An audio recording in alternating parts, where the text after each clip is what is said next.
بسم الله الرحمن الرحيم. اهلا بيكم معايا على قناة اميرة وكروشيه. في فيديو النهاردة هننفذ مع بعض مفرش كروشيه مدور شكله حلو ورقيق وخطواته سهلة وبسيطة. المفرش هنا ممكن تشتغليه ككوستر للاطباق، بيدي السفرة شكل جمالي وبيبقى شكله حلو جدا. كل تفاصيل المفرش هكتبها لك على الشاشة باذن الله. ودلوقتي يلا بينا نبدأ على بركة الله في تنفيذ المفرش.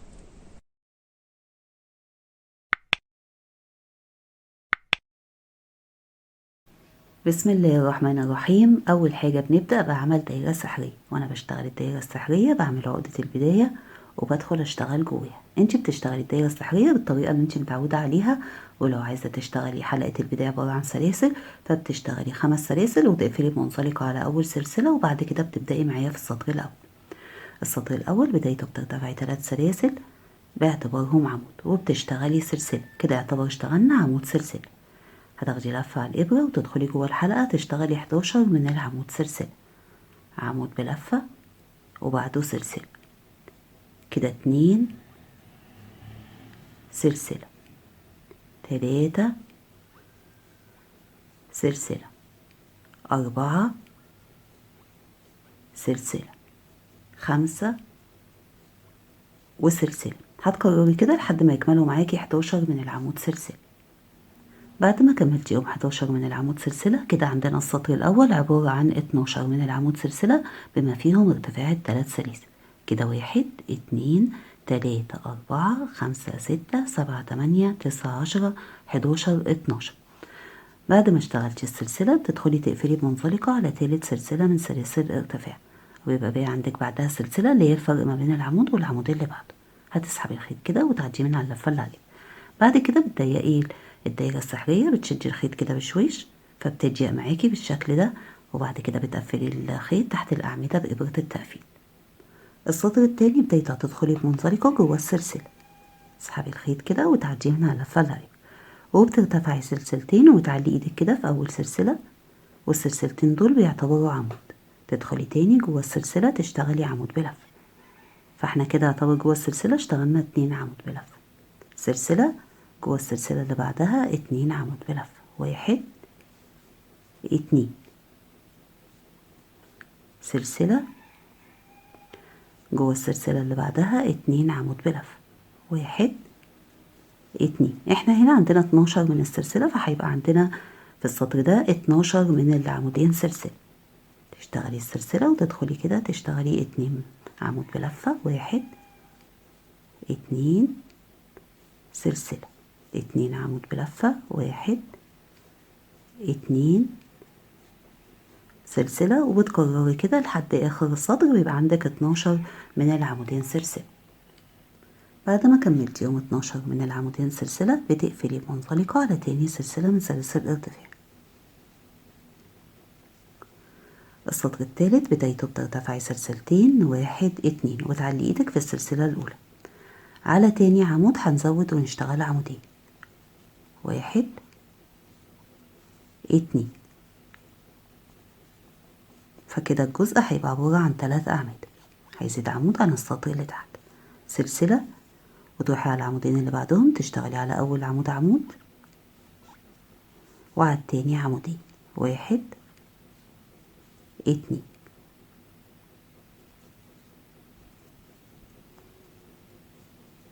وبعد ال3 أعمدة سلسلة، فهيمشي معاكي 3 أعمدة سلسلة. هتشتغلي كده على أول عمود عمود، وعلى التاني عمودين، 1 2. بعد ال3 أعمدة بتشتغلي سلسلة، هتكرري كده 3 أعمدة سلسلة بنفس الطريقة لحد آخر السطر. آخر السطر التالت بعد ما اشتغلتي السلسلة بتقفلي بمنزلقة على تاني سلسلة من سلاسل الارتفاع، وبكده الجزء ماشي معاكي عبارة عن 3 أعمدة سلسلة متكررين 12 مرة. السطر الرابع بتشتغلي سلسلتين باعتبارهم عمود، كده اعتبر اشتغلنا على أول عمود عمود، على العمود التاني بتشتغلي عمود، وبنزود على التالت، يعني احنا هنا بنزود على آخر عمود في الجزء هتشتغلي عليه عمودين، فكده زاد عدد الأعمدة وبقوا 4 باعتبار ان السلسلتين أول عمود، سلسلة، والجزء بيبدأ يتكرر معاكي، فاللي أنا بشتغله معاكي ده بتكرريه لحد آخر السطر، على أول عمود عمود، على التاني عمود وعلى التالت عمودين، 1 2، فكده بقوا 4 أعمدة سلسلة. وبتكرري بنفس الطريقة 4 أعمدة سلسلة لحد آخر السطر. آخر السطر الرابع بعد ما اشتغلتي آخر سلسلة بتقفلي منزلقة على تاني سلسلة من سلاسل الارتفاع. السطر الخامس بدايته بترتفعي سلسلتين باعتبارهم عمود اشتغلناه على أول عمود. على العمود التاني بتشتغلي عمود، على التالت عمود، على الرابع بنزود وبنشتغل عمودين. احنا دايما بنزود على آخر عمود، 1 2، فكده الجزء زاد معانا وبقى 5 أعمدة سلسلة.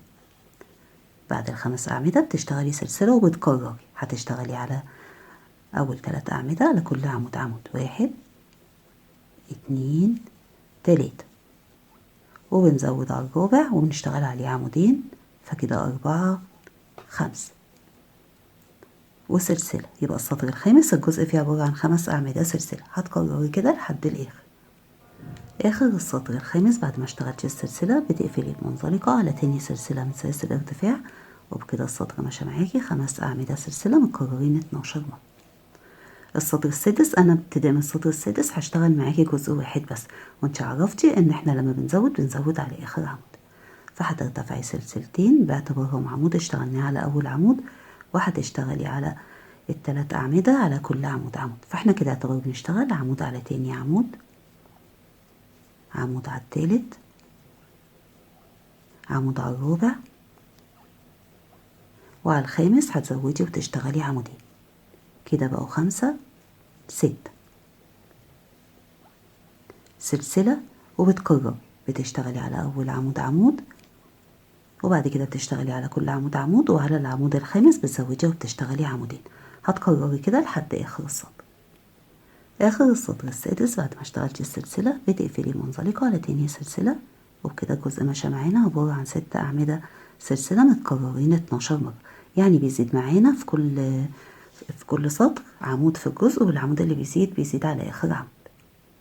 السطر السابع بدايته بترتفعي سلسلتين باعتبارهم عمود اشتغلناه على أول عمود. احنا هنا هنشتغل على أول 5 أعمدة على كل عمود عمود. كده اشتغلنا على أول عمود عمود، على التاني كده 2، على التالت 3 4 5.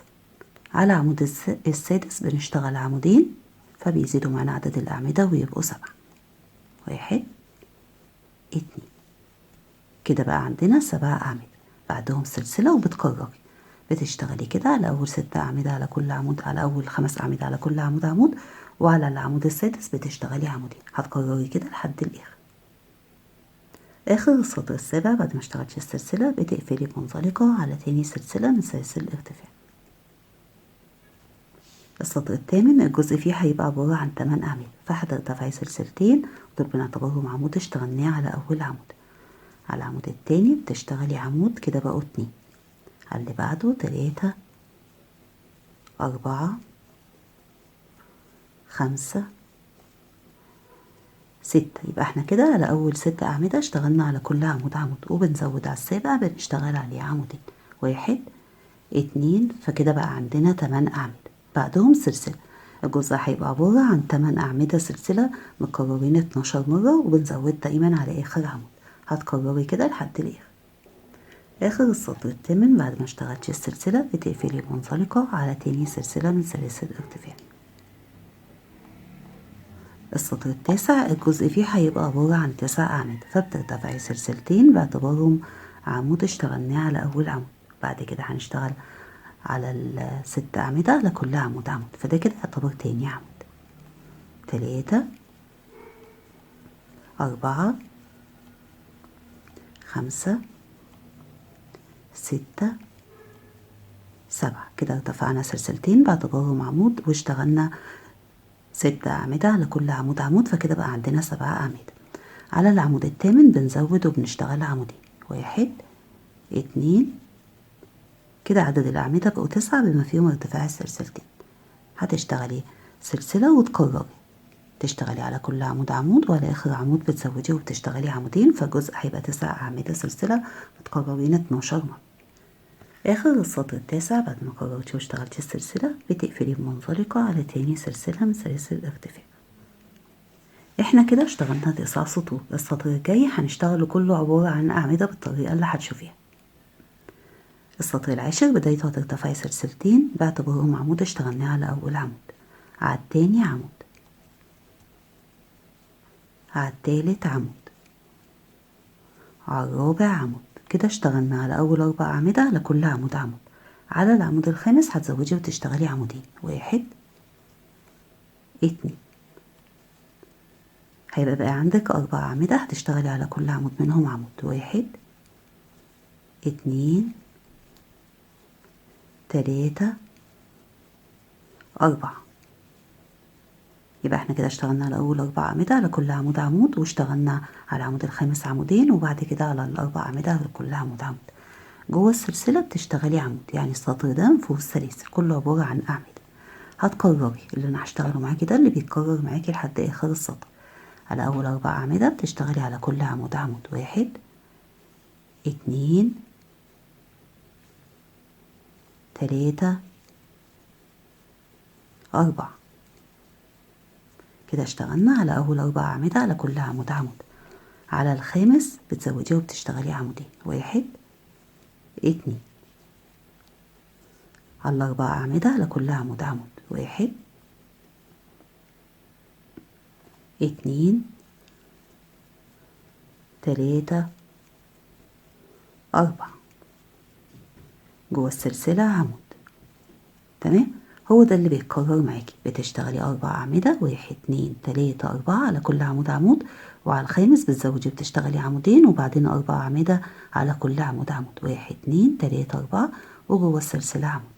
هتكرري بنفس الشكل كده، وزي ما انت شايفة السطر كله هيبقى عبارة عن أعمدة مفيش سلاسل. بتكرري بنفس الطريقة، وهنيجي نقفل السطر مع بعض. آخر السطر العاشر بعد ما اشتغلتي آخر عمود جوه السلسلة هتقفلي بمنزلقة على تاني سلسلة من سلاسل الارتفاع. وده كده شكل السطر، وكده خلص معانا القرص، وهنبدأ نشتغل غرزة مجسمة. السطر 11 بدايته بترتفعي سلسلتين، 1 2 باعتبارهم عمود اشتغلنا على أول عمود اللي هو برضه ارتفاع السلسلتين. على تاني عمود بتشتغلي عمود،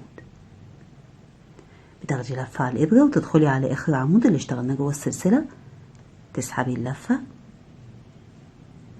وتاخدي ال3 لفات مع بعض كده بسحبة واحدة. بعد كده بتشتغلي سلسلة وبتسيبي عمود، وبتشتغلي عمودين على كل عمود عمود، 1 2. تاخدي لفة على الإبرة وعلى العمود اللي سبناه بتدخلي كده وتسحبي اللفة وبتاخدي ال3 لفات مع بعض كده. زي ما انت شايفة الغرزة شكلها مجسم. بعد الغرزة بتشتغلي سلسلة، تسيبي عمود، وتشتغلي على العمود اللي بعده عمود، وعلى العمود اللي بعده عمود. كده اشتغلنا عمودين. تاخدي لفة على الإبرة وعلى العمود اللي سبناه بتسحبي اللفة كده وتاخدي ال3 لفات مع بعض، وسلسلة، تسيبي عمود وتشتغلي عمودين على كل عمود عمود، 1 2. تاخدي لفة على الإبرة وعلى العمود اللي سبناه تشتغلي عمود، تسحبي اللفة كده لفوق، تمام، وتاخدي ال3 لفات مع بعض. العمود مايل زي ما انت شايفة كده. بعد ما بتشتغلي العمود المايل بتشتغلي سلسلة وتسيبي عمود، وتشتغلي عمودين على كل عمود عمود، يعني بنكرر بنفس الطريقة كده، عمودين على كل عمود عمود. تاخدي لفة على الإبرة وعلى العمود اللي سبناه بتشتغلي عمود بس عمود مايل، وهنا بناخد ال3 لفات مع بعض، سلسلة، وبتكرري تسيبي عمود وتشتغلي عمودين على كل عمود عمود، 1 2. وعلى العمود اللي سبناه بتدخلي كده وتسحبي اللفة وتاخدي ال3 لفات مع بعض، وبعدهم بتشتغلي سلسلة. هو ده اللي بيتكرر معاكي لحد آخر السطر. وتاخدي بالك ان انت بتشتغلي سلسلة وبتسيبي عمود تحت. هتكرري كده ونرجع نكمل. آخر السطر 11 بعد ما كررتي تشتغلي آخر غرزة هتسيبي عمود، وهيبقى باقي عندك عمودين، بتشتغلي على كل عمود منهم عمود، 1 2 وتدخلي على العمود اللي سبناه، تشتغلي يعني تسحبي اللفة وتاخدي التلات لفات مع بعض وسلسلة، وبتقفلي بمنزلقة على تاني سلسلة. ده كده شكل السطر. السطر ال12 بدايته هندخل بمنزلقة على العمود،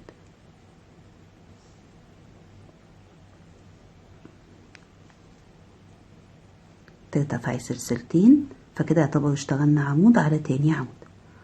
على العمود اللي كنا واخدين اللفات مع بعض تشتغلي عمود، تاخدي لفة على الإبرة وتدخلي على تاني سلسلة اللي هي تعتبر معانا أول عمود. يعني كده احنا يعتبر سيبنا عمود ورجعنا دخلنا اشتغلنا عليه. في أول السطر بس بتبقى صعبة، بعد كده بقى بيبقى سهل. تاخدي التلات لفات مع بعض وتشتغلي سلسلة. كده اشتغلنا الغرزة في أول السطر. تمام، اشتغلنا منزلقة على تاني عمود، وبعدين ارتفعنا سلسلتين واشتغلنا عمود، ورجعنا اشتغلنا العمود المايل على تاني سلسلة من سلاسل الارتفاع اللي بتعتبر عمود والسلسلة. هتسيبي عمود وتشتغلي عمودين، واحد وعلى العمود اللي بعده عمود،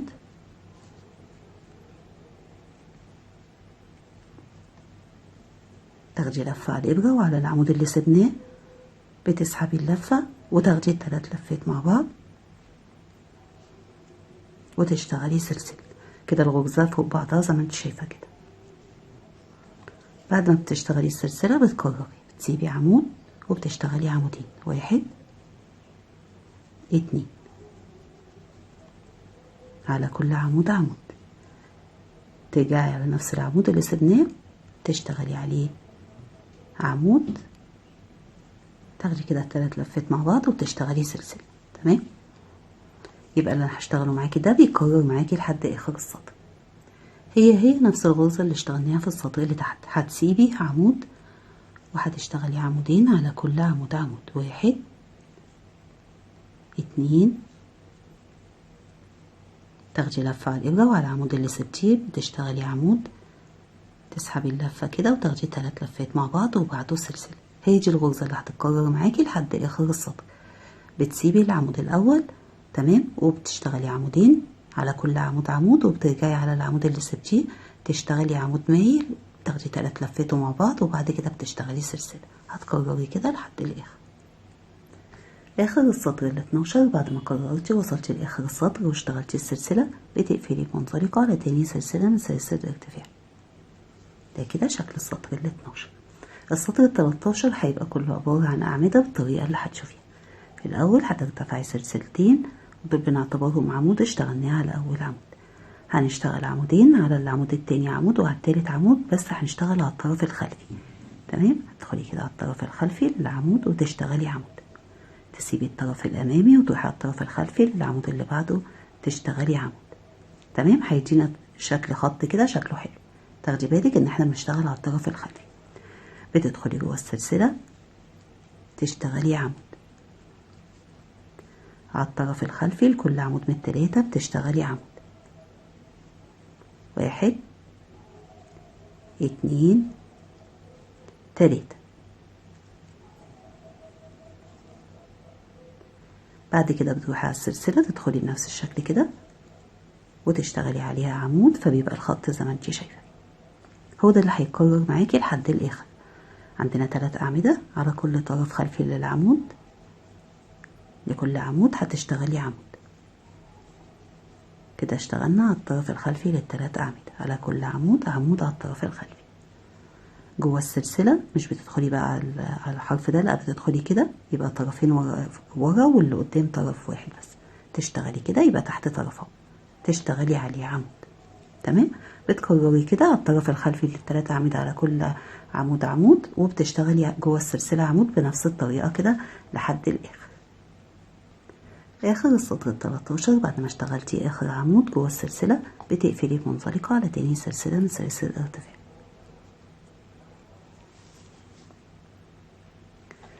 السطر ال14 بدايته هترتفعي سلسلتين باعتبارهم عمود، واحد اتنين. بعد كده بتشتغلي 3 أعمدة على كل عمود عمود، واحد اتنين تلاتة. فاحنا كده يعتبر اشتغلنا 4 أعمدة على كل عمود عمود. على العمود الخامس بتشتغلي عمودين، 1 2، يعني كده زودنا على خامس عمود. ترجعي تاني تشتغلي 4 أعمدة على كل عمود عمود، 1 2 3 4. فاحنا كده اشتغلنا 10 أعمدة باعتبار ان السلسلتين أول عمود. كده 2 4 6 8 10، 3 سلاسل، 1 2 3، وبتسيبي عمودين، 1 2، وبتشتغلي على أول 4 أعمدة على كل عمود عمود، 1 2 3 4. على العمود الخامس بتزودي وبتشتغلي عمودين، كده بقوا 6. نشتغل 4 أعمدة على كل عمود عمود، كده 7 8 9 10.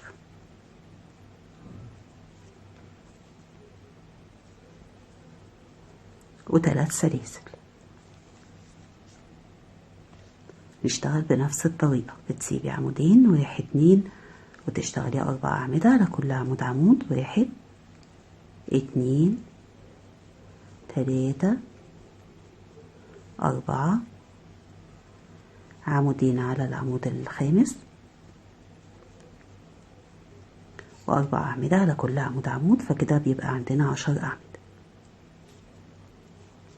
كده عندنا عمود اهو، ال4 أعمدة اللي بعد العمودين، كده 1 2 3 4، 3 سلاسل.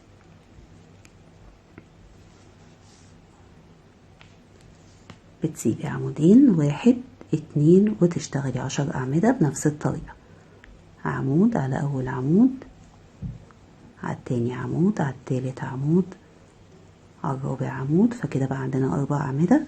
والعمود الخامس والسادس بنشتغلوه على العمود الخامس. وترجعي تاني تشتغلي 4 أعمدة،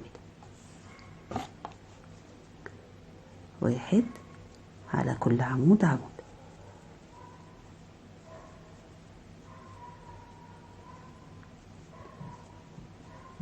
و3 سلاسل. تمام. احنا كده اشتغلنا 1 2 3 4، 4 من ال10 أعمدة. كنا في ال4 أجزاء دول بنزود على العمود الخامس وبنشتغل عليه عمودين. الجزء كان عندنا عبارة عن 10 أعمدة 3 سلاسل. السطر كله هيبقى عبارة عن 10 أعمدة 3 سلاسل، بس باقي الأجزاء هنشتغل ال10 أعمدة على كل عمود عمود. احنا هنا اشتغلنا على زودنا على العمود الخامس عشان كان فاضل عندنا 4 أعمدة، عشان السطر يبقى الأجزاء فيه مظبوطة وما يطلعش عندنا أعمدة ناقصة في آخر السطر. تمام. فلكن الأجزاء اللي جاية هيبقى ال10 أعمدة على كل عمود عمود. تاخدي بالك كده ان اللي جاي ال10 أعمدة على كل عمود عمود. فبعد 3 سلاسل بتسيبي عمود 2 وتشتغلي كده 10 أعمدة على كل عمود عمود. كده 1 2 3 4 5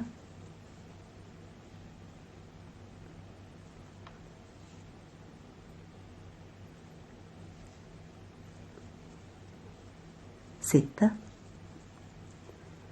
7 8 9 10 و3 سلاسل. زي ما انت شايفه كده اشتغلنا ال10 أعمدة على كل عمود عمود. لما بتكرري بتشتغلي بنفس الطريقه كده لحد اخر السطر. بتسيبي عمودين، 1 2، وبتشتغلي 10 أعمدة على كل عمود عمود، 1 2 3 4 5 6 7 8 9 10. كده اشتغلنا 10 أعمدة على كل عمود عمود، بعدهم 3 سلاسل، وبتسيبي عمود 2 وبتكرري 10 أعمدة على كل عمود عمود. يعني الجزء ده كده اللي هيتكرر معاكي، ما تشتغليش بقى عمودين على العمود الخامس. تمام. هتكرري الجزء ده كده لحد آخر السطر. آخر السطر ال14 بعد ما كررتي واشتغلتي آخر 3 سلاسل بتقفلي منزلقة على تاني سلسلة من سلاسل الارتفاع. واحنا في السطر ال14 الجزء كان عندنا عبارة عن 10 أعمدة 3 سلاسل متكررين معانا في السطر 15 مرة، فانت هتراجعي برضه شغلك كده وتتأكدي ان هما متكررين 15 مرة. السطر ال15 بدايته بنسيب أول عمودين ما بنشتغلش عليهم، فهتدخلي على أول عمود يقابلك اللي هو يعتبر تاني عمود تشتغلي منزلقة، وهتدخلي على العمود التالت تشتغلي منزلقة. كده اشتغلنا لحد ما وصلنا للعمود التالت فيعتبر سيبنا أول عمودين. هترتفعي سلسلتين باعتبارهم أول عمود اشتغلناه على تالت عمود. بعد كده هتكمليهم 6 أعمدة على كل عمود عمود. كده أول واحد، على اللي بعده كده 2 3 4 5 6، وبيبقى باقي عندك عمودين ما بنشتغلش عليهم، فاحنا كده يعتبر سيبنا أول عمودين وسيبنا آخر عمودين واشتغلنا 6 أعمدة. سلسلتين وتدخلي جوه ال3 سلاسل تشتغلي عمود 4 سلاسل عمود عمود 4 سلاسل، وتدخلي تاني تشتغلي عمود وسلسلتين. يبقى احنا كده من بعد ال6 أعمدة اشتغلنا سلسلتين ودخلنا جوه السلاسل اشتغلنا عمود 4 سلاسل عمود وبعدهم سلسلتين. بتسيبي أول عمودين من 10 وابتداء من التالت بتشتغلي 6 أعمدة على كل عمود عمود. 1 2 3 4 5 6، وبيتبقى عندك عمودين مش بنشتغل عليهم، كسبنا أول عمودين وآخر عمودين. سلسلتين وبتدخلي جوه السلاسل تشتغلي عمود 4 سلاسل 1 2 3 4 عمود وسلسلتين. هو ده الجزء اللي هيكرر معاكي لحد آخر السطر، هشتغله معاكي مرة وانتي بتكرريه هو لحد الآخر. بنسيب أول عمودين وبنشتغل ابتداء من التالت 6 أعمدة على كل عمود عمود. 1 2 3 4 5 6، آخر عمودين ما بنشتغلش عليهم زي ما بنشتغلش على أول عمودين. سلسلتين وبتدخلي جوه ال3 سلاسل تشتغلي عمود 4 سلاسل عمود وسلسلتين، ويبدأ الجزء يتكرر معاكي. بتسيبي أول عمودين وبتكرري، يبقى الجزء عبارة عن 6 أعمدة سلسلتين وجوه السلاسل بتشتغلي عمود 4 سلاسل عمود وبعدهم سلسلتين. هتكرري الجزء ده لحد الآخر. آخر السطر ال15 بعد ما اشتغلتي السلسلتين بتقفلي بمنزلقة على تاني سلسلة من سلاسل الارتفاع.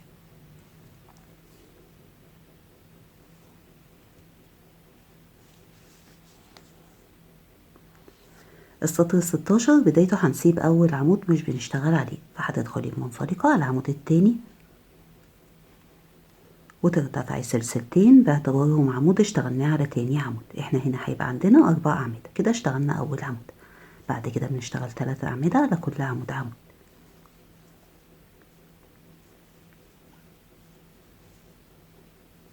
كده بقى عندنا 4 أعمدة، سيبنا أول عمود وسيبنا آخر عمود ما اشتغلناش عليه.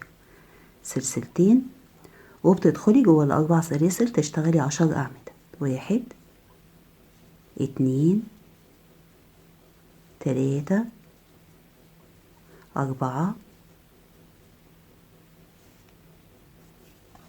5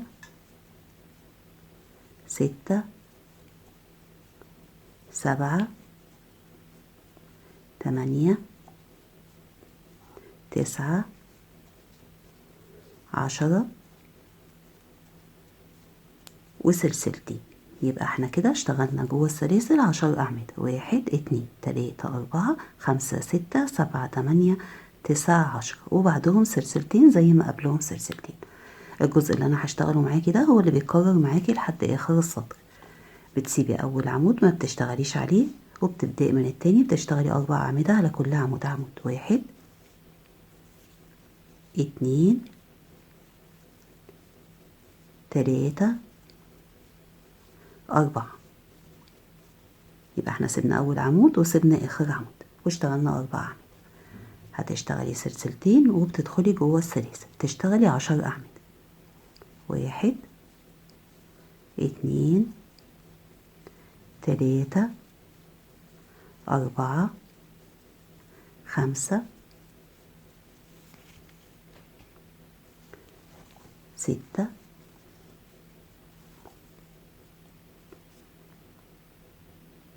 كده اشتغلنا 6 أعمدة. 7 8 9 10 وبعد ال10 أعمدة بتشتغلي سلسلتين. تمام، يبقى احنا الجزء عندنا عبارة عن 4 أعمدة سلسلتين 10 أعمدة جوه السلاسل وبعدين سلسلتين، وبتبدأي تكرري بإنك بتسيبي أول عمود وتشتغلي 4 أعمدة بنفس الطريقة. الجزء ده اللي بيتكرر معاكي لحد آخر السطر. آخر السطر ال16 بعد ما كررتي واشتغلتي السلسلتين بتقفلي بمنزلقة على تاني سلسلة من سلاسل الارتفاع. دلوقتي هنشتغل في السطر ال17 وهيبقى آخر سطر معانا في المفرش، فهنشتغله كده بشكل مختلف عبارة عن فستونات عشان تدي شكل جمالي لنهاية المفرش. بداية السطر ال17 هتدخلي بمنزلقة على تاني عمود ومنزلقة على التالت، وهترتفعي السلسلة والسلسلة اللي بنعتبرها غرزة حشو اشتغلناها على تالت عمود. بعد كده بتاخدي لفة على الإبرة وعلى أول عمود بتشتغلي عمود بلفة. بعد العمود بتشتغلي 3 سلاسل وبتنزلي تحت العمود تشتغلي 3 أعمدة بلفة. 1 2 3 تاخدي لفة على الإبرة وبتسيبي عمود، وعلى اللي بعده بتشتغلي نص عمود. تاخدي بالك كده ان هو نص عمود بناخده اللفة التلاتة مع بعض. هتشتغلي بعد كده 3 سلاسل وتنزلي تحت النص عمود تشتغلي 3 أعمدة. 1 2 3 كده يعتبر اشتغلنا فستونتين. 1 2 بعد الفستونة التانية المسافة اللي بتسيبيها بتسيبي عمودين مش عمود. 1 2 وعلى التالت بتشتغلي نص عمود. بعد النص عمود 3 سلاسل وبتنزلي كده تحت النص عمود تشتغلي 3 أعمدة. 1 2 3 نرجع تاني نسيبي المسافة عمود واحد بس، فبتسيبي عمود وعلى اللي بعده بتشتغلي نص عمود، تاخدي ال3 لفات مع بعض كده، وبعد كده بترتفعي 3 سلاسل. 1 2 3 وبتنزلي تحت النص عمود تشتغلي 3 عمود بلفة. 1 2 3 تاخدي لفة على الإبرة وبيبقى فاضل عندك عمودين، بتسيبي عمود وعلى العمود العاشر اللي هو آخر عمود معانا بتشتغلي نص عمود، وبعد النص عمود بترتفعي 3 سلاسل وتنزلي تحت النص عمود كده تشتغلي 3 أعمدة. 1 2 3 كده احنا بقى عندنا 5 فستونات. 1 2 3 4 5.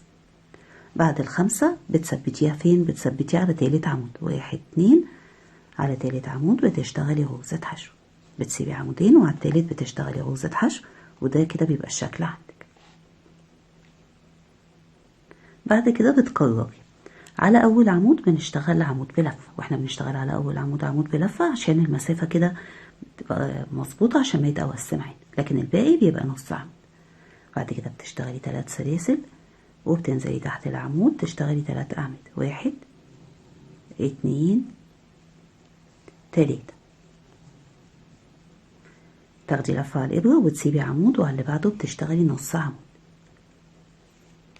بعد النص عمود بتشتغلي 3 سلاسل وتنزلي تحت النص عمود تشتغلي 3 أعمدة بلفة. 1 2 3 احنا كده اشتغلنا 2 من الفستون.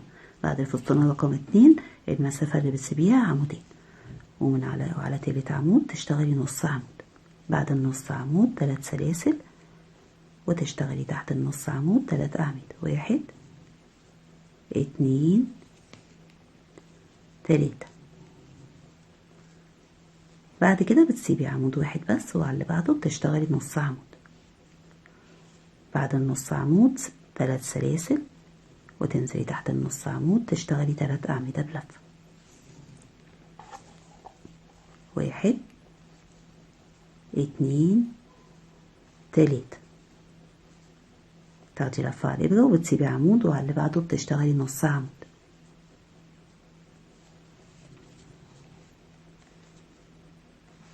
بعد النص عمود بتشتغلي 3 سلاسل ارتفاع وتنزلي تحت النص عمود، وده كده اخر نص عمود معانا في الجزء. تشتغلي 3 أعمدة. بتثبتي بقى اخر فستونة على تالت عمود، بتسيبي العمودين وعلى التالت بتشتغلي عمود، وبعد كده بتاخدي لفة على الإبرة وبتروحي على أول عمود تشتغلي عمود بلفة، أما الباقي بيبقى نص عمود. تمام. هو ده كده الجزء اللي بيتكرر معاكي لحد آخر السطر. على أول عمود بتشتغلي عمود بلفة، وبعد كده بترتفعي 3 سلاسل وتشتغلي 3 أعمدة.